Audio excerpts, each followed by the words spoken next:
ना रामलीला ना ही रावण दहन। देश भर में दशहरा खत्म होने के बाद अब यहाँ मनाया जाएगा 7 दिनों का दशहरा पर्व। देश भर में दशहरा खत्म होने के बाद इस राज्य में दशहरा पर्व शुरू होता है। ये पर्व देश ही नहीं पूरी दुनिया में मशहूर है। यहाँ रावण के पुतले नहीं जलाए जाते और न ही आतिशबाजियां होती हैं। इस दशहरे की कहानी और परंपराएं सबसे अलग और सबसे खास होती है। जी हाँ, हम बात कर रहे हैं हिमाचल के कुल्लू दशहरे की, जो देश भर में विजयादशमी या दशहरा खत्म होने के बाद शुरू होती है और जो पूरे 1 हफ्ते तक चलता है। हर साल मनाया जाने वाला कुल्लू दशहरा अश्विन मास के शुक्ल पक्ष की दशमी तिथि से शुरू होकर 1 हफ्ते तक चलता है। इस बार कुल्लू दशहरे का आगाज 13 अक्टूबर को हो चुका है। इसका समापन 19 अक्टूबर को शनिवार के दिन होगा। ये दशहरा कुल्लू के मुख्य देवता भगवान रघुनाथ जी को समर्पित है। अब आपके मन में ये सवाल उठ रहा होगा कि देश भर में दशहरा मनाए जाने के अगले दिन यहाँ क्यों मनाते हैं दशहरा का पर्व? ये दशहरा 7 दिनों का क्यों होता है? तो जानकारों के मुताबिक इस सवाल का जवाब रामायण में छुपा है। धर्माचार्यों के मुताबिक दशहरा या विजयदशमी के दिन भगवान राम ने रावण को मारा, लेकिन रावण की मृत्यु इस दिन नहीं हुई थी। कहते हैं कि विजयादशमी के दिन भगवान राम ने रावण की नाभि पर तीर मारा था और रावण की सेना पर जीत हासिल की थी। तब से लेकर पूरे भारत में विजयादशमी का त्योहार इस दिन मनाया जाता है, लेकिन रावण की मृत्यु विजयादशमी के 7 दिन बाद हुई थी। इसीलिए कुल्लू का विश्व प्रसिद्ध दशहरा 7 दिनों तक मनाया जाता है। आज तो भगवान राम ने लंका पर चढ़ाई की है। पहला दिन है, भगवान यहाँ पर 7 दिन रहेंगे और 1 दिन उसमें देवी रूप भी होगा। देवी रूप अर्थात रावण के वध के पहले दिन जो अष्टमी आती है, तो उस दिन जो महल्ला का दिन, महल्ले के दिन जो है हम दुर्गा पूजा करते हैं और माता त्रिपुरा सुंदरी के लोग कारकुन उस परंपरा को निभाते हैं। भारतवर्ष में अद्भुत है कुल्लू का दशहरा। दशहरा में दिल्ली में भी होता है, लेकिन उसका रूप दूसरा होता है, रावण दहन का होता है। और यहाँ कुल्लू में प्रभु श्री राम के दर्शन का होता है।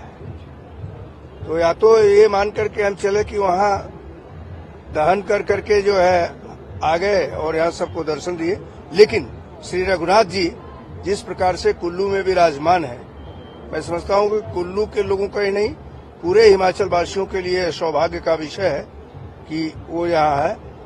मैं प्रभु से इस बात की जरूर प्रार्थना करूंगा कि हिमाचल को हमेशा सुरक्षित रखे, और अगर यह देवभूमि है तो उस देवभूमि की परंपरा को उनके आशीर्वाद से सभी लोग इसका पालन भी करें। आज यहाँ जो समागम हुआ है, उस समागम को देख करके कोई भी अभिभूत हो सकता है। मैं इसका साक्षी बना हूँ। यह मेरा इस साल 364वां कुल्लू दशहरा मनाया जा रहा है।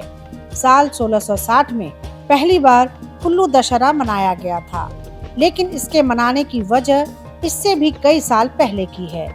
तब इस कुल्लू में राजा जगत सिंह का राज हुआ करता था। कहानी कुछ ऐसी है कि कुल्लू के राजा जगत सिंह से डरकर एक ब्राह्मण ने आत्महत्या कर ली थी। इससे राजा को ब्रह्म हत्या का दोष लग गया।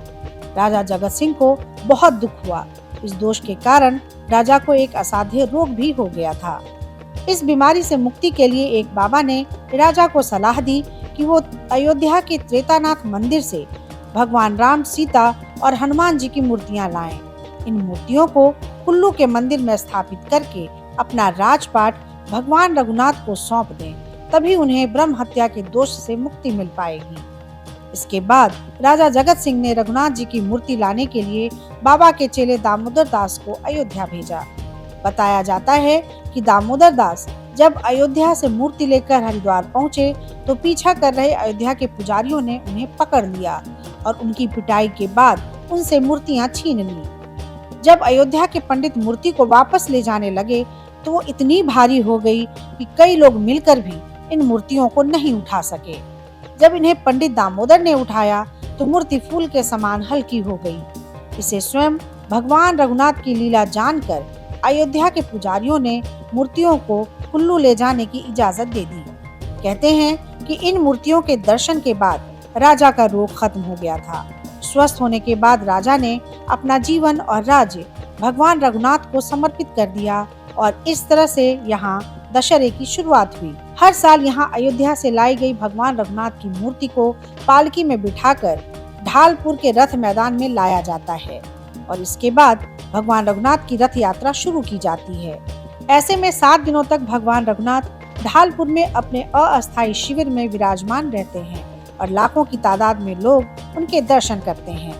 कुल्लू दशहरा उत्सव में 7वें दिन लंका दहन किया जाता है। लंका दहन के दिन निकलने वाली रथ यात्रा में माता हिडिंबा का रथ सबसे आगे चलता है। इस दिन माता को अष्टांग बलि दी जाती है। इसी प्रथा को लंका दहन कहा जाता है और इसके साथ ही माता का रथ अपने देवालय की ओर लौट जाता है और इसी दिन दशहरा का उत्सव भी समाप्त हो जाता है। तो कैसी लगी आपको हमारी ये जानकारी, हमें कमेंट बॉक्स में जरूर बताएं। बाकी धर्म कर्म से जुड़ी तमाम जानकारियों के लिए सब्सक्राइब कीजिए हमारा डिजिटल चैनल और देखते रहिए न्यूज़ नेशन स्तुति।